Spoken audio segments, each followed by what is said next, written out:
we have to stop thinking of Facebook as a PPC platform. It's not display. It's not programmatic. It's not email. It's not an inventory or demand-based platform. It is a user experience platform. What they don't realize is Facebook is the employee, you're the manager.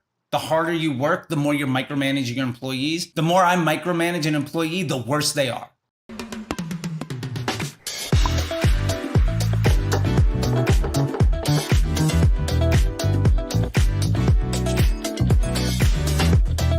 Hello, everyone. Welcome back to another episode of the Building Blocks podcast. Today, I'm joined by an exciting guest, Charles Tichenor, who is the founder of Disruptor School. And you can think of them like co-academy for digital marketing. And I can tell you from being here for so many years, something like that is absolutely needed.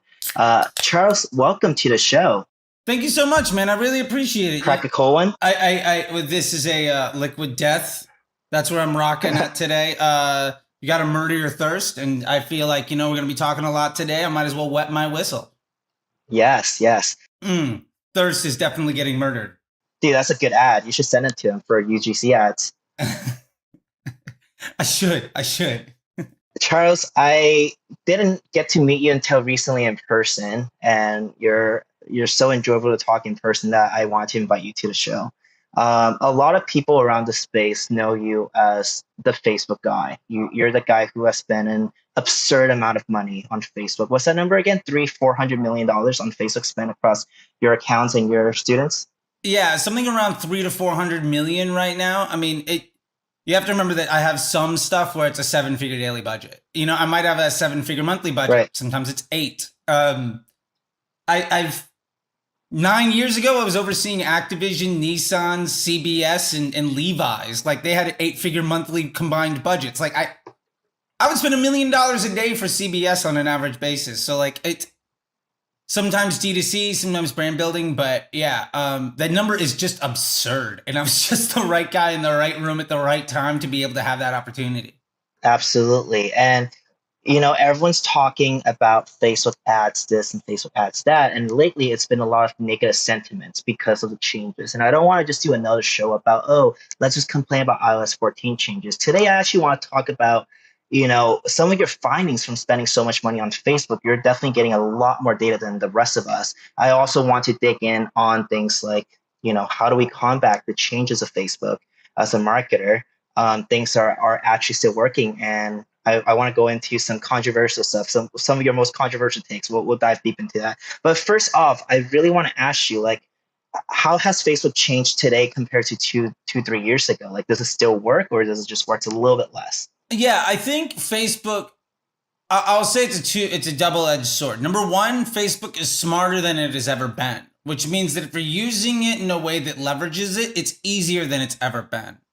On the other side of that, though, especially now, you'll see a lot of controversy thrown around iOS 14 and tracking of information. As far as I'm concerned, I remember every day for years. I remember before there was attribution on Facebook. So, and then it was lovely that we had it.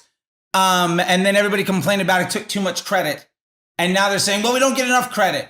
And at the end of the day, business owners don't really care about credit. They care about revenue. So I'm not really concerned with feeding my ego as a marketer nearly as much as growing brands and businesses.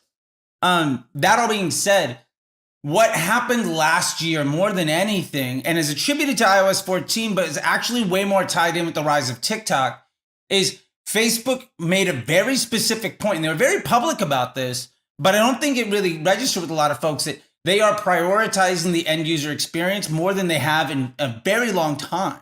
So Facebook wants you to be happy with your time on Facebook and on Instagram. They're changing, they said, well, Instagram is a video platform and we're prioritizing communities and prioritizing connections and experience.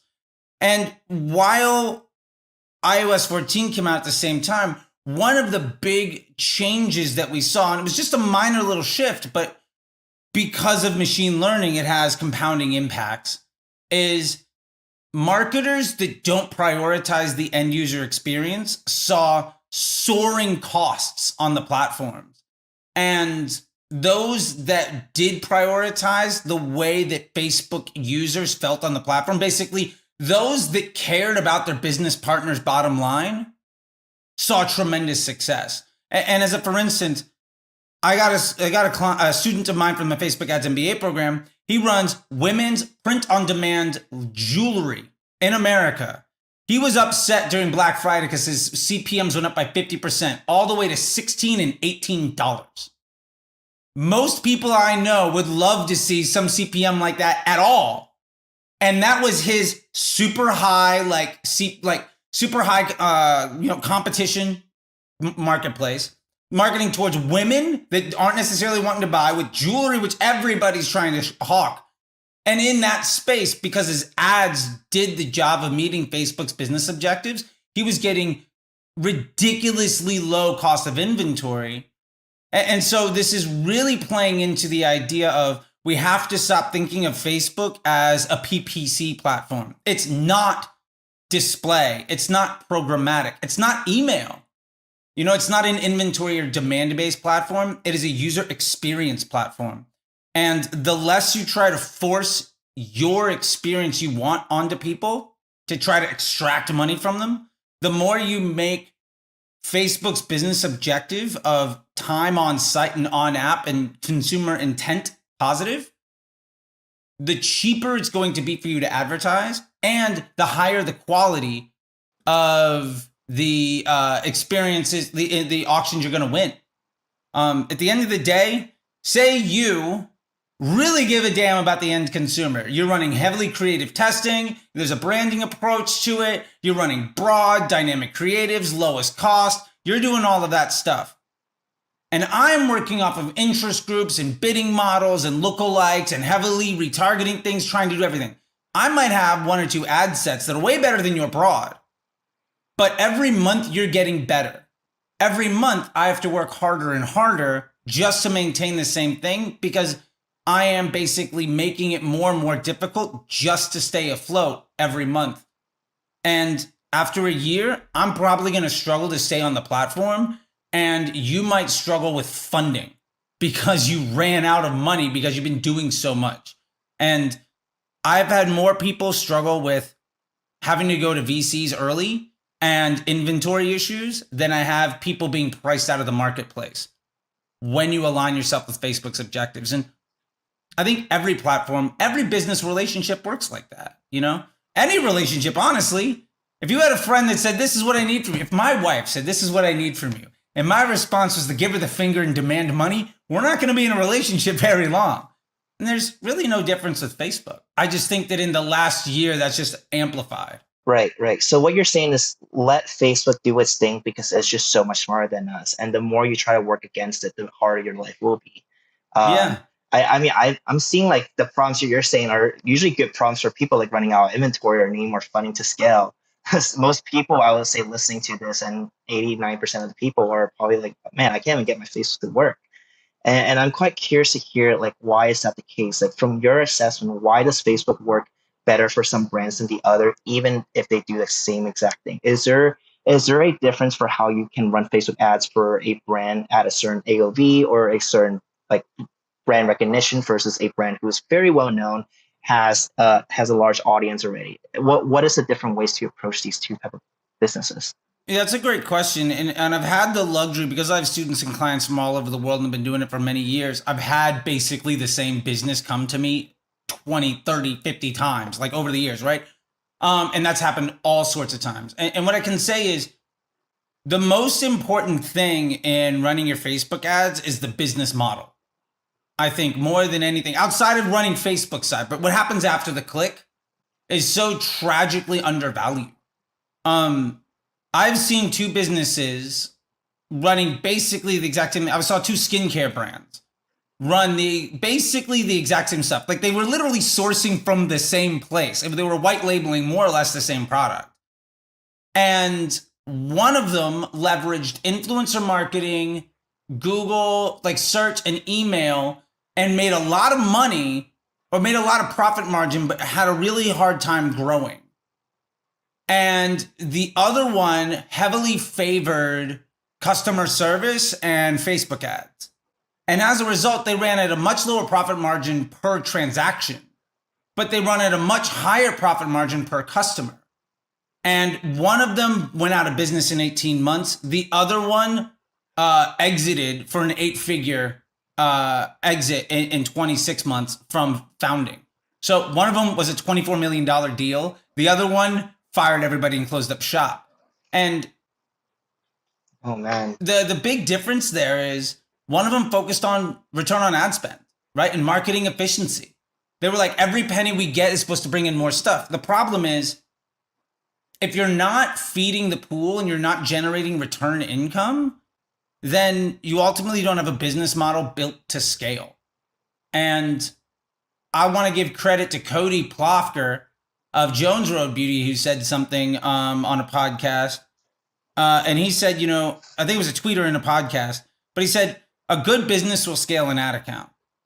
And I think I've tried to say that exact same thing for years and years and years, but sometimes just somebody saying it's so simple and beautiful, like you can't get better than that. Quick fire question for you, quick fire answers. What are the 3 things that you absolutely need to do right now to succeed on Facebook?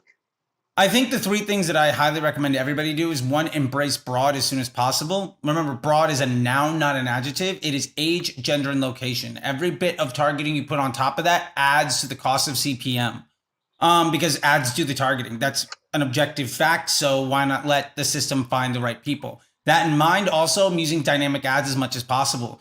Dynamic creatives are tremendously powerful. Keep them simple, make them actionable. Every spend should inform you, even if it's a win or a loss, what you need to do. Let Facebook construct the end user experience in a way that is best for your business relationship with Facebook. And then the third thing I'd highly recommend is you need to simplify your offers and really figure out what is the most profitable customer journey for your needs right now. Do you have cash flow? Are you willing to invest in long-term lifetime value? Far too many people are promoting like 3 or 4 products, 3 or 4 offers. Like you can get to $20,000, $30,000, $40,000 a day on one offer. Right. Doing one thing exceptionally well on Facebook also makes everything after the click so much better because all of your customers are coming into the same thing. So you only have to manage one problem. And it's way easier to crush when you only have one thing to do. Right. How important is a landing page, like a custom landing page for running Facebook ads? I think landing pages are really important. I mean, at the end of the day, Facebook ads just get somebody in the door. A Facebook ad is nothing different than a TV commercial on a billboard. But what happens when they step inside of your store is tremendously important. I would argue that, Walmart and Kmart and Target aren't that different. They're giant stores selling boxes of things. But one of them is going to make you feel very different than the other one. And one of them you're going to probably spend way more than the other. Yeah. That experience matters. Right. I live in LA and we've got Vons and we have Ralph's. Right. I would rather go into a Vons than a Ralph's, even though it's the exact same stuff for the exact same price, because the vibe is different. Yep. And I don't think that you might have your choice, but that stuff matters. So I think it's insanely important to measure and improve what happens after the click. At the end of the day, no Facebook ad's going to fix a janky site. Absolutely. In terms of creatives, there is a time when one particular type of creative worked really well, the direct response ads or like the as seen on TV type of ads work really well. For current times, based on all your accounts, what is the format that works really well for all the accounts? I love that question because I think ultimately the answer is that there isn't an answer to that question. I would say every brand, like we're talking about the vibe, right, of the landing page and the look and the feel. Every brand needs to create, the purpose of your ad should be to develop a relationship and a bond between the customer and you. And for some brands, that's going to look like static images. For some brands, that's going to look like user-generated content. For some brands, that's going to be video. What's most important is that you try to figure out what problem you're trying to solve and then design creatives to solve that problem. If I've got 3 UGCs and I'm doing really well, probably I don't need a 4th one. I need a piece of content that somebody that's not going to watch a video is actually going to care about. So am I trying to be more efficient with my advertising? And if so, I probably want to solve the same problem, but better. If I want to scale my advertising, I want to try to make my ads appeal to different people because the ads do the targeting. So if I want to spend more, I need to appeal to different types of individuals. So the right answer is almost always what is honest with your brand and what solves the most immediate need that your brand has. That being said, I I'm not a believer in any type of one creative type of format does anything better than anybody else. Because literally anything can work for anyone. And I think we've seen competing brands run UGC and static, and they both work. I just think that some stuff is exciting inside of the echo chambers that we might all exist on online. Love it. And one final question. Let's get a little controversial. What is a marketing myth that you're tired of hearing online? Yeah, I would say probably the biggest myth that I want to really address, and it's funny, Dara actually released like 10 hot takes, and one of them I completely agree with. It's that the idea, I think media buying as a skill, as a job, as a career is basically dead. If you are spending more than 2 or 3 hours a week on your Facebook ad account, it means you're not doing a good enough job. Facebook media buying is a feature to an overall employee. Like, you have to be good at other stuff. Like my Facebook ads MBA program, I'm training basically everybody to be good at Facebook ads and be a CMO. Because you need to know that data. You can be a creative marketer, you can be anything else, but that's not a standalone skill that requires more than a few hours a week. So if you want to make a career as a media buyer, you have to understand that either you're going to be the person pushing buttons all over the place, or maybe you decided to do the easy thing of taking some part-time work, 3-4 grand per client, you're pulling in 100K a year, good for you. But very rarely is the idea of somebody's a good media buyer versus somebody isn't. What is way more impactful is somebody's a really good creative strategist, or somebody's really good at being a marketing officer and understanding the media mix. But the easiest way to buy ads on Facebook is go broad, use dynamic ads, and focus on getting one thing well. That doesn't take that much time. And I think people are under the impression that hard work is a good thing in Facebook. What they don't realize is Facebook is the employee, you're the manager. The harder you work, the more you're micromanaging your employees. You've managed people, I've managed people. The more I micromanage an employee, the worse they are. I love that analogy. I've never heard of that before. It's a great analogy for Facebook. Yeah, I'm glad. I hope that hits home with people. Like, it's a factory, right? If you're tinkering with every step in the factory, you can't be really upset that it's not doing nearly as good as it could if you just figured it out and let it do its thing. You know, I mean, we have factories with robots in them. Do you think the Tesla robot gives a damn about whether it's building a Model X or a C or whatever? No, it does its job. Your job is to make sure that it does its job as much as it possibly can without you. Any business owner should be working at the greatest extent to make sure that that business is successful without needing them. If you're not doing that, then you've designed yourself a paycheck. And I don't know about you, but I don't build businesses so that I can have a nice paycheck. I build businesses so that I can solve problems and exit them and work on bigger things. Like, if you're not thinking big, you're going to stay small. And your work ethic should go into everything else in the business, not how do I make the best billboard possible. I love that. Charles, those are extremely valuable tips that you just gave. I'm so glad we had this conversation. And that's a wrap for today's show. Thank you so much for coming on. Thank you, man. I really appreciate it. I was lovely to get a chance to meet you in person too. We got to hang a little bit, and you're a very, very nice guy. And I know you do a lot of things behind the scenes to help people out, and I think that is tremendous. And I really want to let you know that I appreciate those things. I see stuff, I won't call things out, but you definitely have a really good head on your shoulders, and you are exceptionally giving with the opportunity that you've had. And I think a lot of people are better because they've got you in their environment. And I think from where I'm sitting, that is the greatest gift that I feel, the greatest thing anybody could ever hopefully say about me was that because I'm in their environment, they're better off. And I think you're hitting that home. And I don't know anybody that knows you that would disagree with that.